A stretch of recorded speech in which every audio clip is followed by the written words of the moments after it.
Selamat malam pemirsa, senang sekali Headline Malam kembali hadir kali ini bersama saya, Rosmi Rahma. Sejumlah informasi penting akan kami hadirkan untuk Anda dan berikut di antaranya. Ketua DPRD Kaltim, Makmur HPK, beri tanggapan perihal kasus penangkapan Bupati Kutim oleh tim KPK. KPK menetapkan 7 orang tersangka korupsi di Kutai Timur dalam operasi tangkap tangan di Jakarta.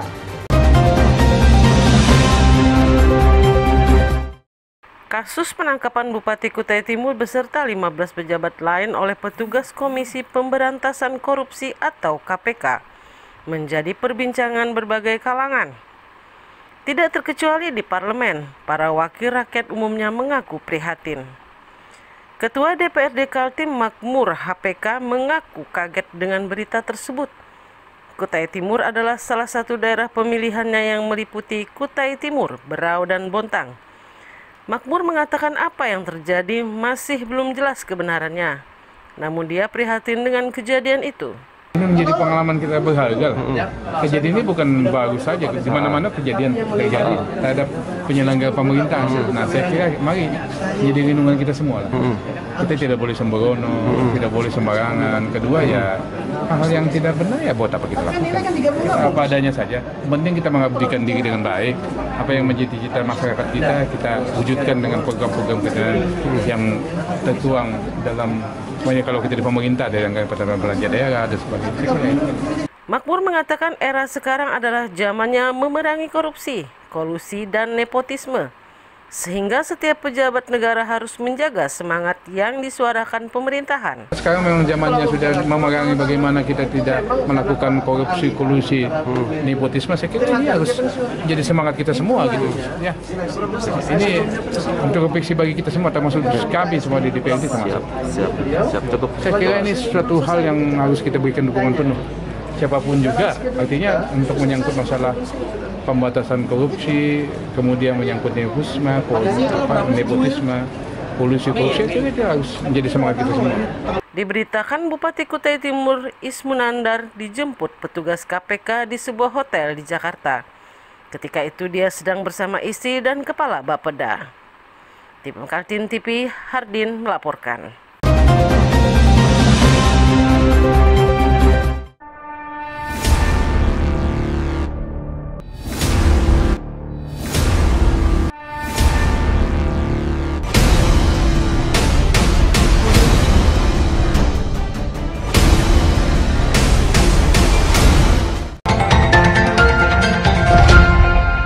Operasi tangkap tangan oleh Komisi Pemberantasan Korupsi di Kutai Timur dan Jakarta berhasil menetapkan 7 orang sebagai tersangka. Ketujuh orang itu adalah Bupati Kutai Timur dan istrinya yang juga Ketua DPRD Kutim, serta 3 pejabat tinggi dan 2 pengusaha.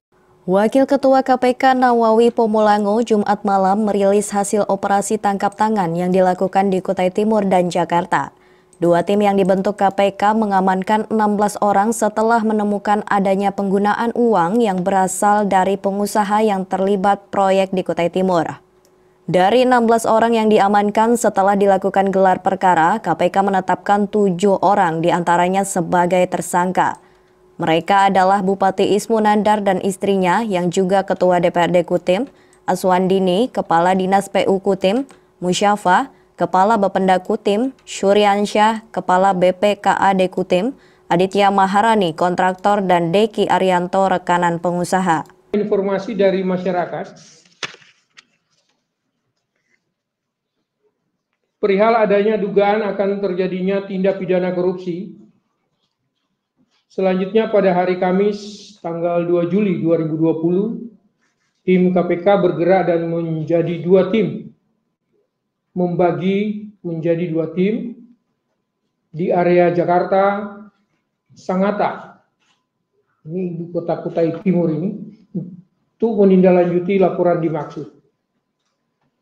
Sekitar pukul 12.00 waktu Indonesia Barat, EU, MUS, dan DF datang ke Jakarta mengikuti kegiatan sosialisasi pencalonan ISM, yaitu Bupati Kutai Timur sebagai calon Bupati Kutai Timur periode 2021-2024. Selanjutnya sekitar pukul 16.30 waktu Indonesia Barat, ISM dan AW menyusul datang ke Jakarta. Bahwa sekitar pukul 18.45 waktu Indonesia Barat, setelah tim KPK mendapat informasi adanya penggunaan uang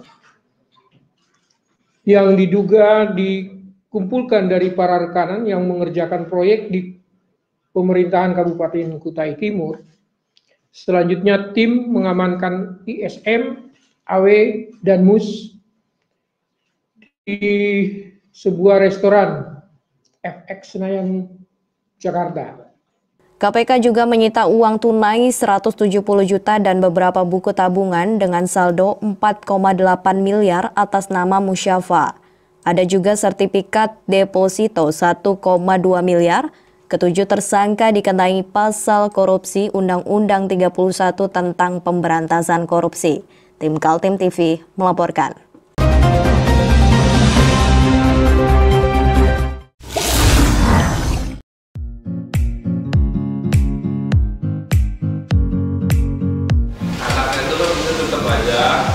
Cara mudah beriklan digital di Kaltim TV.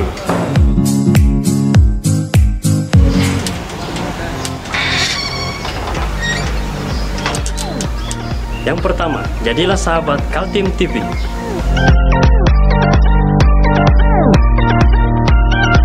Dengan Rp1.000.000, para sahabat mendapat 20 kali tayang di slot berita kamu.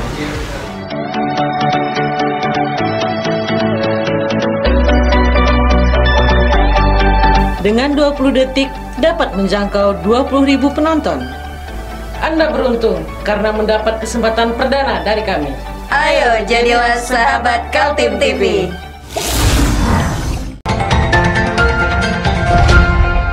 Dua kontraktor yang ikut ditahan KPK dan kini diamankan bersama Bupati Kutai Timur Ismu Nandar adalah Aditya Maharani dan Deki Arianto. Keduanya diketahui adalah pengusaha yang menjadi rekanan pekerjaan proyek pada Dinas Pekerjaan Umum dan Dinas Pendidikan Kutai Timur. Wakil Ketua KPK Nawawi Pomolango dalam rilisnya menyebutkan Aditya menjadi rekanan proyek-proyek di Dinas PU Pekerjaan Umum Kutim, yaitu pembangunan embung di Desa Maloy, Kecamatan Sangkulirang sebesar 8,3 miliar dengan nama perusahaan CV Permata Group. Pembangunan rutan Polres Kutai Timur 1,7 miliar oleh CV Bebika Borneo. Proyek peningkatan jalan poros Kecamatan Rantau Pulung 9,6 miliar oleh CV Bulanda. Pembangunan kantor Polsek Teluk Pandan senilai 1,8 miliar oleh CV Bulanda. Proyek optimalisasi pipa air bersih senilai 5,1 miliar oleh CV Cahaya Bintang, serta pengadaan dan pemasangan LPJU Jalan AP Pranoto Sangatta oleh PT Pesona Citra Gemilang senilai 1,9 miliar. Sedangkan pengusaha Deki Arianto menjadi rekanan proyek di Dinas Pendidikan Kutim dengan nilai proyek 40 miliar rupiah. Pada tanggal 11 Juni 2020, diduga terjadi penerimaan hadiah atau janji yang diberikan dari AM selaku rekanan Dinas PU Kutai Timur sebesar 550 juta rupiah dan dari DA selaku rekanan Dinas Pendidikan sebesar 2,1 miliar rupiah kepada ISM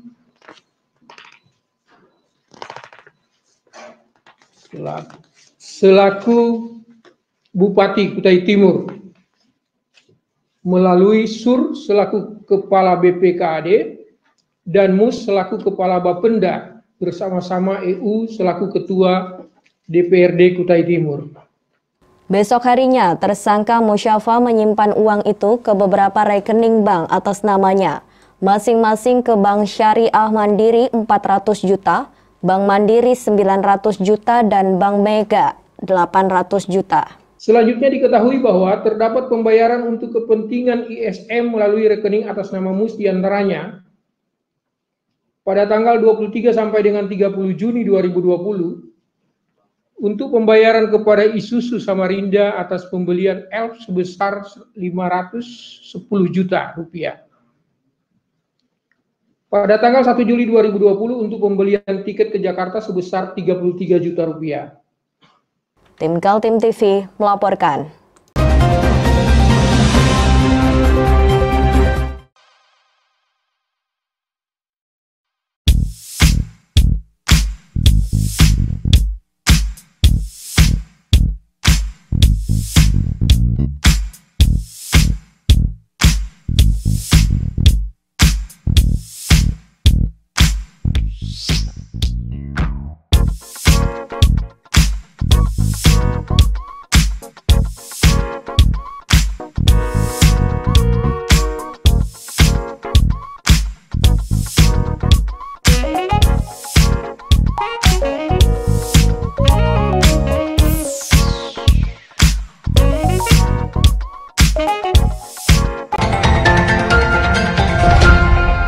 Penetapan 7 orang tersangka oleh Komisi Pemberantasan Korupsi kepada pejabat dan pengusaha di Kutai Timur setelah lembaga anti rusuah itu mendapatkan bukti-bukti adanya tindak pidana korupsi.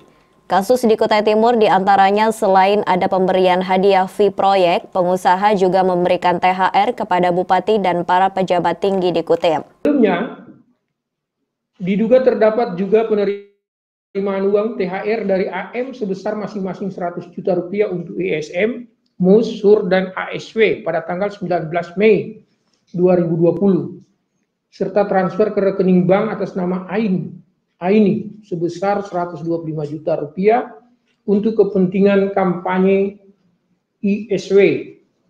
KPK menemukan adanya sejumlah transaksi dalam beberapa rekening yang dikendalikan oleh Musyafa. Dia adalah orang kepercayaan bupati yang tugasnya selain sebagai Kepala Badan Pendapatan Daerah Kutim, juga melakukan intervensi dalam menentukan pemenang proyek di Dinas Pendidikan dan Dinas Pekerjaan Umum Kutim. Diduga terdapat beberapa transaksi berupa penerimaan sejumlah uang dari rekanan kepada MUS melalui beberapa rekening bank atas nama MUS, yaitu Bank Mandiri, Bank Syariah Mandiri, Bank Mega, Bank Kaltimtara, terkait dengan pekerjaan yang sudah didapatkan di Pemkab Kutim. Saat ini total saldo yang masih tersimpan di rekening-rekening tersebut sekitar 4,8 miliar rupiah. Terdapat penerimaan uang melalui ATM atas nama Irwansyah, saudara dari DA, yang diserahkan kepada EU sebesar 200 juta rupiah. Ketujuh tersangka kini sudah ditahan KPK dengan pasal Undang-Undang Anti Korupsi. Tim Kaltim TV melaporkan.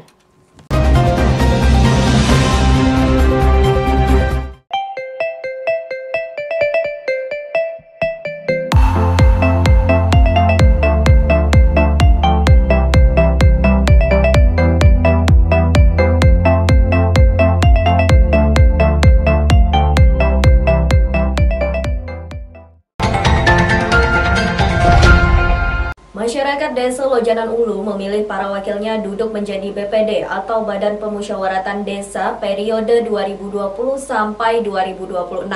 Sebanyak 9 orang anggota baru BPD sudah terpilih sehingga selangkah lagi diadakan pemilihan ketua, wakil, dan sekretarisnya.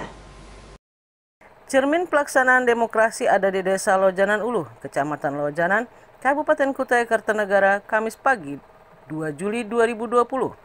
Warga setempat melalui 45 anggota tim musyawarah melakukan pemilihan anggota BPD masa periode 2020 hingga 2026. Dari 23 calon anggota BPD yang diusulkan, dipilih 9 orang melalui voting anggota tim musyawarah yang berjumlah sebanyak 45 orang.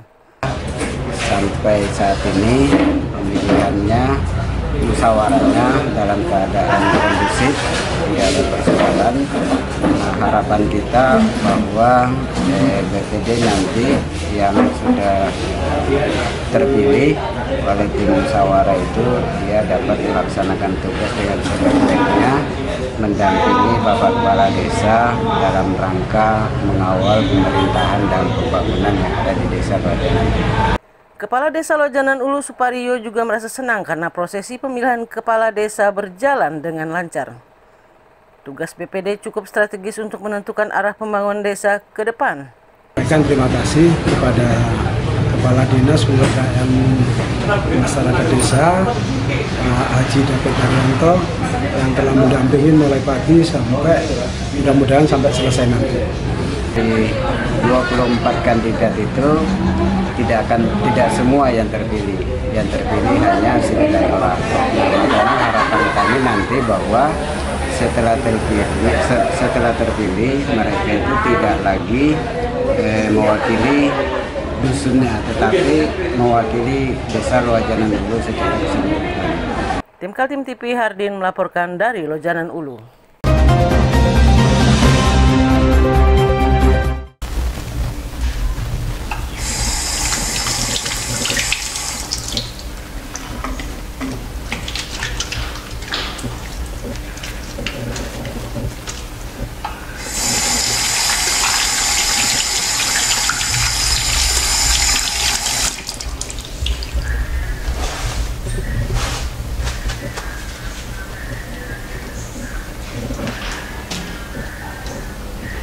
Meskipun di rumah saja, kita tetap selalu menjaga kesehatan, cuci tangan, menggunakan hand sanitizer.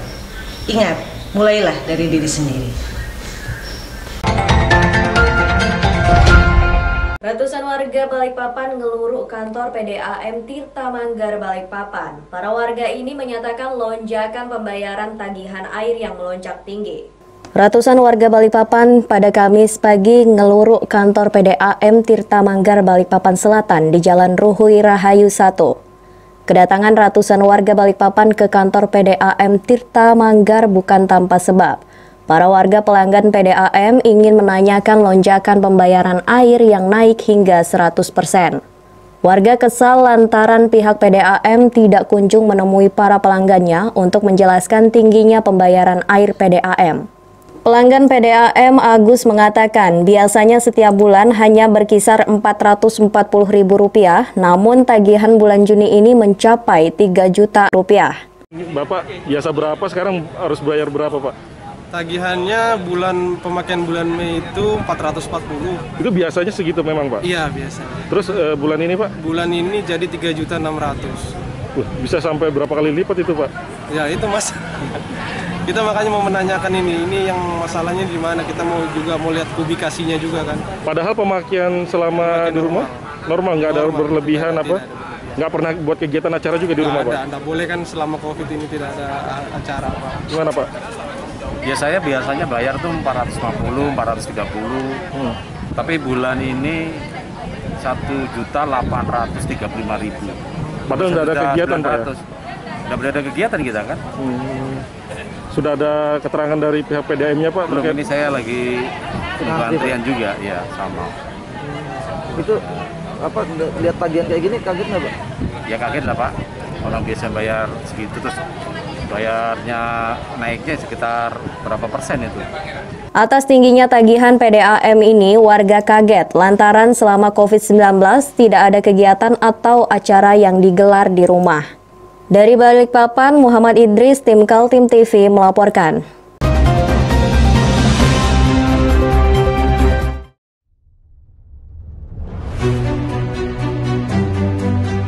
Untuk hari ini kita ada kegiatan untuk membungkus sembako untuk dibagikan ke masyarakat yang membutuhkan karena COVID-19 ini.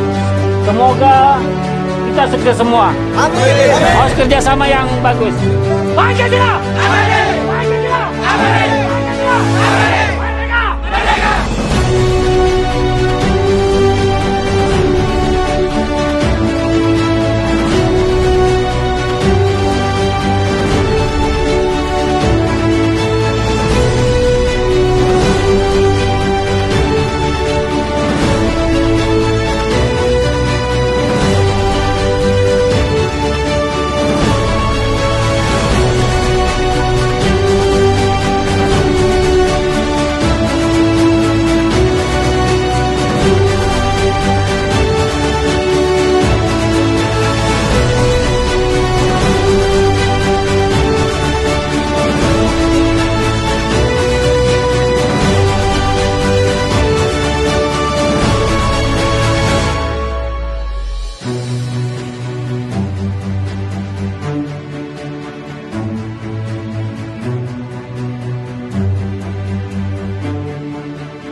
Masih bersama saya Rosmi Rahma, pemirsa, kembali kami sampaikan dua berita utama Kaltim hari ini.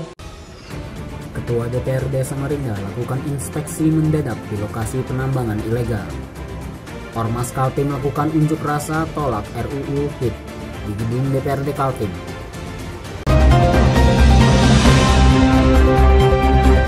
Ketua DPRD Samarinda Siswadi berjanji akan mengejar penambangan ilegal di Kelurahan Lempake, Samarinda Utara. Akibat penambangan di sana membuat masyarakat sekitar menderita karena selalu kebanjiran lumpur jika turun hujan.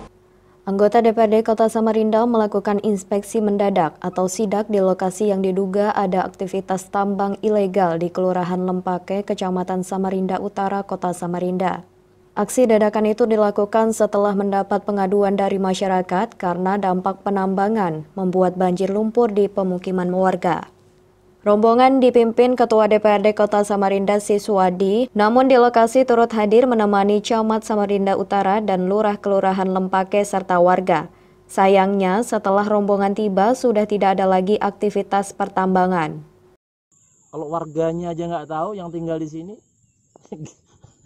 itu yang masalah waktu hearing kan sudah saya sampaikan. Bahwasanya kuncinya adalah di warga setempat. Sepanjang warga setempat diizinkan, nggak ada namanya tambang itu bisa jalan. Nah ini kayaknya juga terpecah. Ada yang pro, ada yang kontra. Nah yang kontra ini yang lapor ke kami. Yang pro, kami mau turun ini sudah. Laporan masuk semuanya sudah. Meski tidak menemukan lagi penambangan ilegal, Siswadi berjanji akan melacak pelakunya. Dia berharap kepada warga untuk tidak ragu menyampaikan laporan jika ditemukan ada pertambangan liar. Kami akan tetap melacak terus siapa oknum-oknum yang melakukan penambangan ilegal di sini tanpa memperhatikan lingkungan, bahkan tanpa memperhatikan masyarakat yang ada di sini. Kami akan kejar terus, kejar tanda kutip. Kami akan mencari informasi terus, dan ini kami akan masalahkan terus. Sementara warga setempat mengatakan gara-gara penambangan batu bara di kawasan itu membuat warga mengalami kebanjiran sampai dengan 1 meter.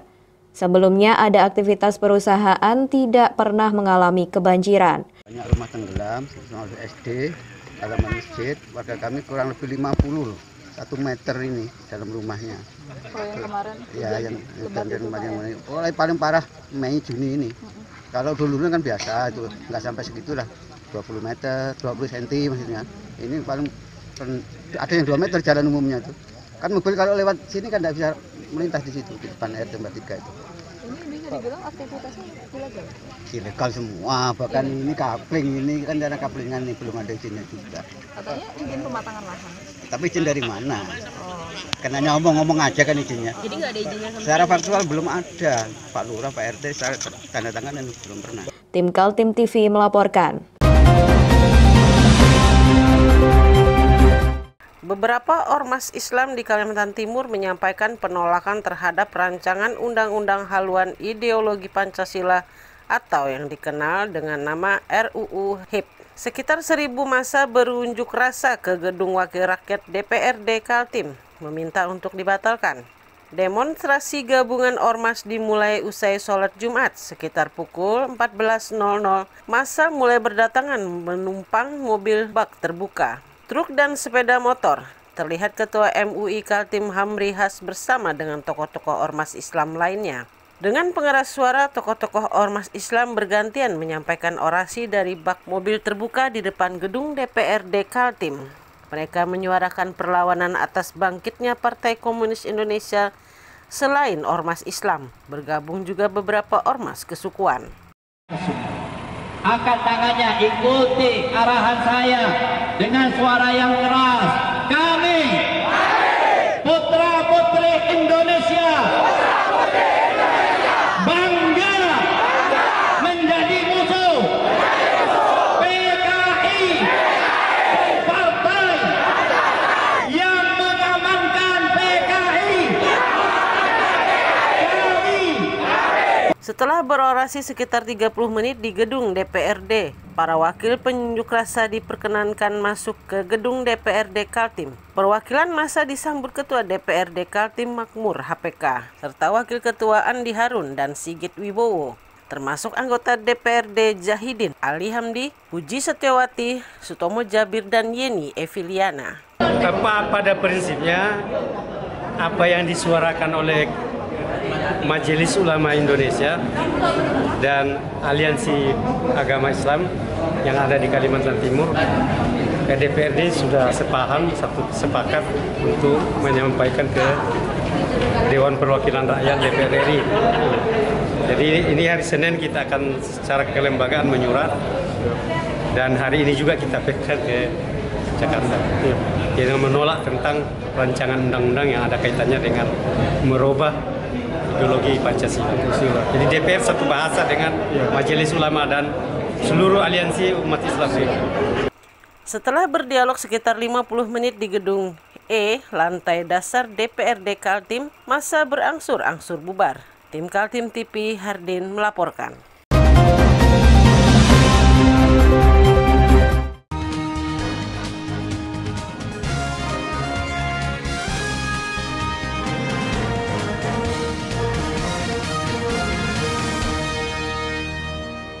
Berita tadi sekaligus menutup perjumpaan kita kali ini. Akhirnya saya dan seluruh kerabat kerja yang bertugas mengucapkan terima kasih atas perhatian Anda. Selamat malam, sampai jumpa.